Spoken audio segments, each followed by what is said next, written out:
There's a rest stop off the interstate I'd pulled into 100 times.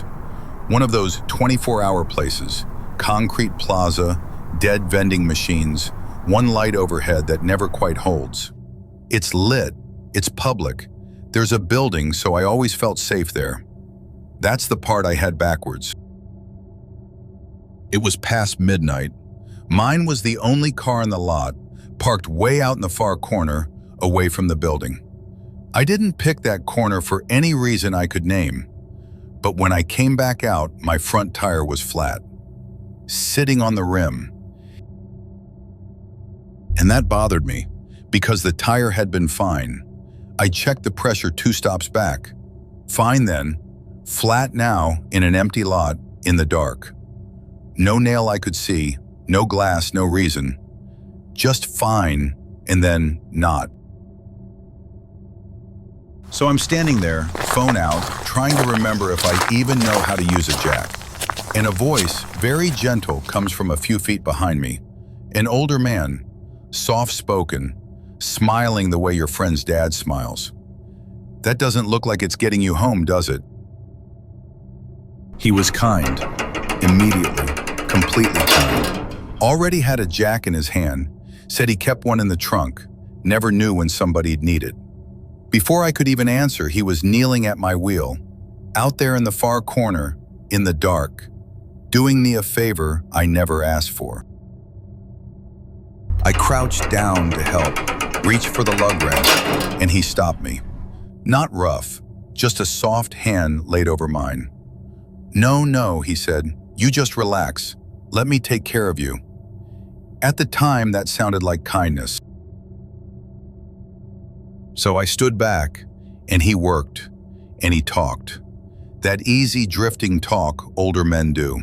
The weather, the price of gas, how nobody stops for anybody anymore.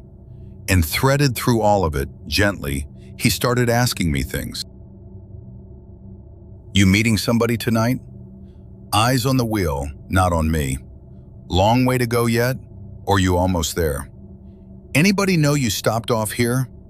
Little questions, the kind you answer without thinking. The kind I did answer without thinking. And I'd been driving a long time. I was tired. I was rattled by the flat. But when a stranger's kneeling at your wheel in the dark, asking if you're out here alone, something in you doesn't tell the truth. Something in you reaches for the bigger version of your life. So I told him a friend was expecting me, that she'd worry if I didn't turn up, and that she had my location on her phone. She could see right where I was. None of it was true. Nobody on this earth knew I was at that rest stop. I don't know why I lied. I wasn't being clever. I wasn't even suspicious of him, not really. It was reflex, the thing you learn driving alone at night. You're never alone. Someone always knows where you are. You say it like a charm you don't believe in. And while I was saying it, the friend, the phone, the location, I noticed something I couldn't read until much later. He cooled, just slightly, with every answer. His voice stayed warm, the smile stayed put, but something behind it stepped back, like a man reading a price tag and quietly deciding not to buy. He worked faster after that. The friendly talk thinned out. The questions stopped completely. He spun the last nut on, dropped the jack, stood up and wiped his hands. I pressed cash at him. He wouldn't take $1. You're all set, he said. Drive safe now. And he walked back to his car. I drove off shaking with relief, telling myself I'd been paranoid, that the world still had kind people in it. An old man fixed my tire at midnight and wouldn't take a cent. He drove off first. I remember being grateful that he drove off first. A week later, a local news item. A woman, gone from a rest area further up the same interstate, the same night, last seen on a camera, accepting help, with a flat tire. And I sat there with the phone in my hand and went back through all of it. The jack he just happened to have, the questions, And I understood the questions were never about the tire. Are you meeting anyone? Does anybody know you're here? How far are you going? That's not small talk, that's a checklist. Alone, unexpected, unmissed. He hadn't been deciding whether to help me. He'd already helped. He helped beautifully. He'd been deciding whether to keep me. And every answer I gave by reflex came back wrong for him. Too watched. Too soon missed. More trouble than I was worth. He didn't spare me. He passed on me. The only reason I get to say any of this is that I happened to fail. So here's what I want you to take from me. The kindness is the test. The questions are the test, and you do not have to pass them the honest way. So whatever a gentle stranger asks you on a dark road, lie. Tell him you're expected. Tell him someone is watching your phone, especially when no one is.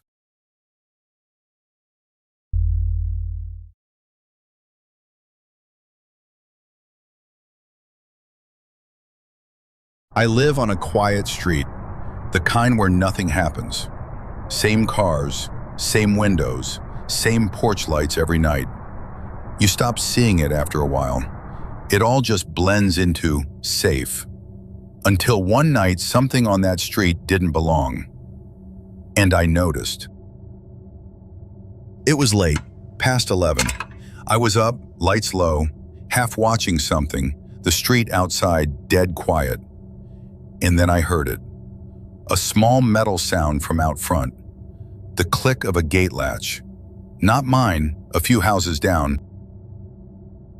I muted everything and sat still, listening. It came again.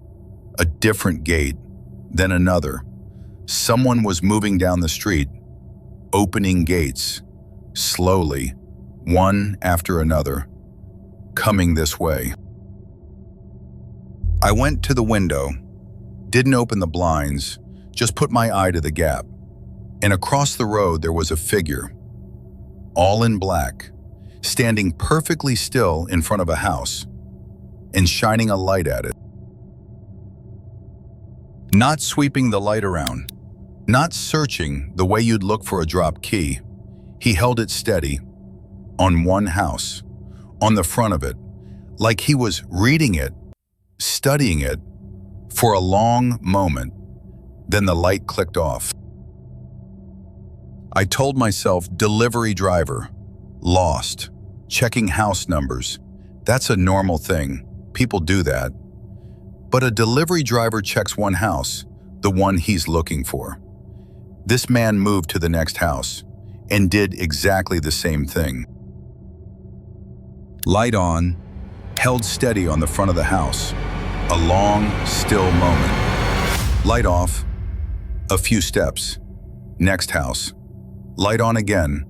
He was going down the street one house at a time, not looking for an address, looking at all of them. And he wasn't doing every house. He'd skip some, stand a moment, then move past without lighting them up at all. Others he'd stop at and study, choosing, comparing. I started to feel sick watching it, because there was a logic to it. I just couldn't see what the logic was. I tried to work it out, tried to find the rule. The houses he skipped, were they the dark ones? The ones already asleep? No, he skipped some lit ones too. He stopped at some dark ones. Was it the cars? The fences? The ones with a light still on upstairs? I kept finding a pattern and then watching him break it. He had a reason. It just wasn't a reason a normal person would have. What I did notice, the houses he chose, he gave more time. The skips were quick. A glance, a step, gone. But the chosen ones, he'd settle, plant his feet, hold the light dead still, and tilt his head, just slightly, the way you do when you're picturing something, when you're imagining yourself inside. That's the thing that stayed with me. Not a man with a flashlight. Plenty of reasons for that. It was that he was deciding something, house by house. Some passed, some didn't, and I lived on that street. He worked his way closer, house by house, toward my side of the road, and I did the math without meaning to. Counted the houses between him and me. 4, then 3, then 2. My phone was charging across the room, by the bed. To reach it, I'd have to step back from the window, move, maybe make a shadow, and some animal part of me knew, don't move, don't change anything he can see. So I didn't call anyone. I didn't wake anyone. I just stayed at that gap, frozen, watching the only thing more frightening than looking away. He reached the house directly across from mine, settled, planted his feet, light on, steady. That long, reading stillness. And he gave it more time than any house yet. He chose it. I watched him choose it, and mine was next. Then, instead of clicking off and moving on, the light started to turn. Across the road, toward my side, toward the gap I was looking through. And it rose, off the ground, up the front of my house, toward my window. I dropped, below the sill, onto the floor, heart slamming. I don't know if the light found the gap, if it caught my eye looking out. I didn't look. I just pressed flat to the floor in the dark and waited for a knock, for a voice, for anything. And then I heard it. A soft metal click from my yard. My gate opening. He was past the road now, past the fence, in, and then nothing at all. No steps, no knock, just silence. I stayed on that floor for what felt like hours. Every part of me listening, waiting for the door, the window, a hand. Nothing came. But I never heard him leave either. No gate clicking shut, no footsteps going. He didn't move on to the next house. The counting just stopped. At mine. When gray light finally came, I made myself go to the window. The street was empty, ordinary, porch lights off, birds starting up. Like nothing had happened, like I dreamed the whole thing. Then I went out front. My gate was standing open. Just mine, the whole street. I'd heard it latch shut behind me that evening. I always check it. But sometime in the dark, while I was flat on that floor, he'd opened it and left it that way, open, like a place kept, like a bookmark. I asked a few neighbors if they'd seen anything. A man, a light, their gates. Nobody had. Nobody heard a thing. Every other gate on the street latched shut, closed back behind him, neat, like he'd never been there. Just me, the one he counted toward, the one he chose, the one whose gate is still open, somewhere in his head. I've watched that street 100 nights since. He hasn't come back. But I know what I saw. A man going house by house in the dark, choosing. I know he reached mine and stopped, and I know he never finished. He just paused. I latch that gate every night now, and every night I picture him out in the dark, holding the one page he dog-eared. Not finished with me, just keeping his place. So to the man who counted houses, I hope you never come back to the spot you marked.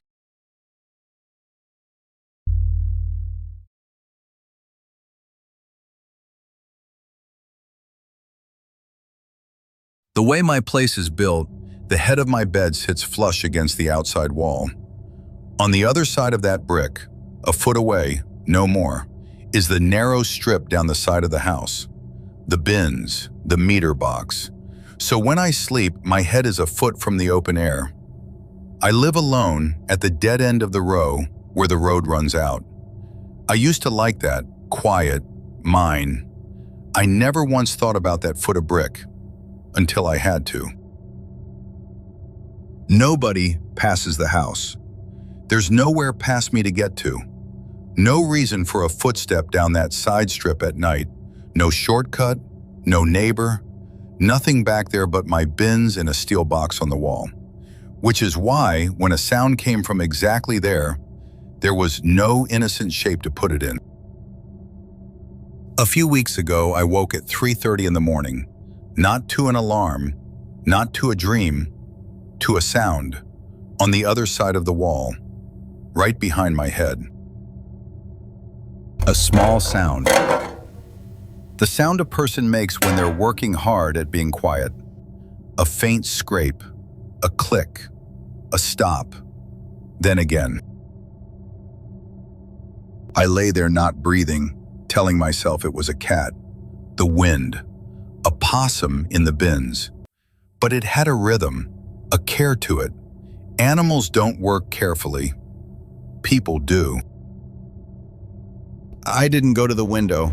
I couldn't make myself stand up into his eye line. So I stayed flat on the bed, ear almost on the brick, and I let the sound draw the picture. A man crouched at the wall, right where my head had been a moment before, a foot of brick away. Both hands working at something steady, close enough that when he shifted his weight, I felt it through the headboard. He wasn't at the door. He wasn't at a window. He was at the meter box. The little steel panel on the wall, the exact spot people hide a spare key. I heard the cover come off, then his fingers inside it.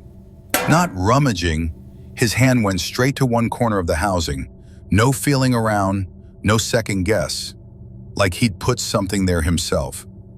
Like he was only checking it was still where he left it.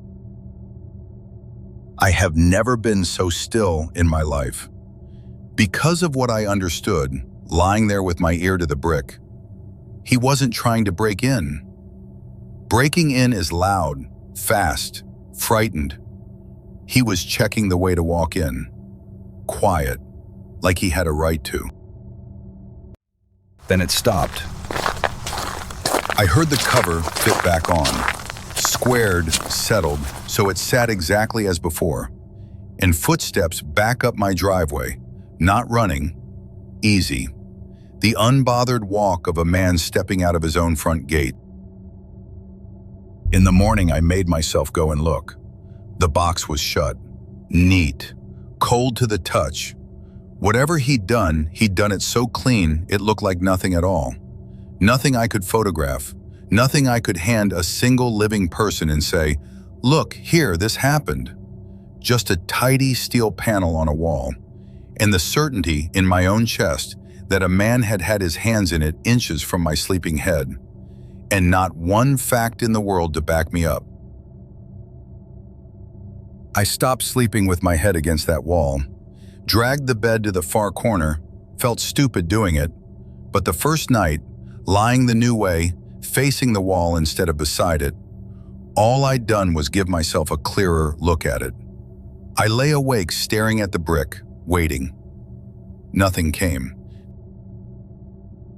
I told myself it was a one-off, an opportunist, long gone. Then, 4 nights later, I heard it again. The scrape, the click, the careful stop. He'd come back. The exact same dead patch of the night, as if he knew the one stretch of hours nobody on my street is awake to see it. But this time, he stayed longer. The first night had been minutes. This time I lay there counting, and he was still out there at the brick. Not searching anymore, settled, working the same corner of that box over and over, like a thing he simply meant to finish. I called it in while he was still there, whispered my address to a calm voice on the line, my hands shaking, listening to him work the wall a foot from where my head used to lie. He was gone before the headlights turned in. He left himself the time to. They never had it. The third night, they were quick enough. Picked him up 2 streets over, walking. The officer came back to my door with a question that made no sense to me. He asked if I'd ever changed the locks. No, I said. Why would I? Because, he said, the man was carrying a house key, old, worn smooth. On a hunch, he'd had a duty locksmith look at my front door. The lock is the original, never rekeyed, not in the 2 years since I moved in. And the man's key fitted, turned it clean. My landlord had never recut a lock for any tenant. Cheaper to pass the same key down, door to door. However many of us there'd been. And then the officer told me the part I keep hearing in the dark. They couldn't charge him, and they couldn't hold him. Nobody had witnessed him touch the box. On the night they came, he was already away from the house and empty-handed, walking a public street. And on paper, the key was lawfully his, handed to him years back and never demanded in. No forced lock, no broken window, no stolen thing on him. Just a man with a worn key the law still counted as his own. So they took his name and they let him walk. He used to live here. This was his door, his meter box, his foot of brick I sleep against. He didn't go hunting for a spare key. He cut that one himself years ago when it opened a house that was his. The night before he handed the keys back, he taped something into the corner of the box housing. Small, wrapped tight against the weather, pushed up where no landlord's torch would ever find it. Whatever it was worth coming back for. Worth 2 years of waiting and 3 nights of risk. Money he couldn't put in a bank, a thing he could never be seen to own. He told himself he'd swing by for it inside the week. A week became 2 years. He never knocked, never forced a window, because in the only arithmetic he runs, he isn't breaking into a stranger's home. He's collecting what's his, from a house he can still walk in the dark, with a key that still turns. He had the box open that very first night. He could have peeled his bundle out of the corner and never come near this place again. He didn't. He covered it back up, careful, and he came back, and back, stayed longer each time. Not because he's lost, because he is certain. It's still his to collect, on his own time, and the fact that someone sleeps here now hasn't changed that for him by a single degree. A new name on the lease doesn't move his ledger.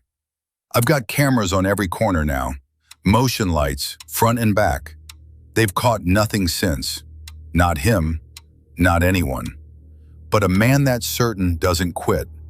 He waits for the lights to feel ordinary again, for me to stop checking the corners, for the night I forget which side of the wall he thinks this house is on. I've changed the locks now. The first thing in 2 years that finally made this house not his. But I still wake at 3:30, every night, on my own. Not to a sound. The sound stopped months ago. I wake up doing the count. How many nights his key turned that door, a foot of brick from my head, while I slept and never knew. He could have walked in on any one of them. He simply hadn't gotten round to it. So to the man who still calls this house his, and me the stranger in it, let's never meet.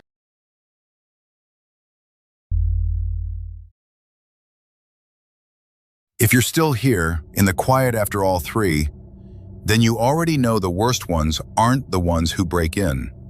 They're the ones who wait, who decide, who keep your place and take their time. There's a new one here every week. Subscribe so it knows where to find you. And tonight, before you sleep, check the latch. Just once more than you need to.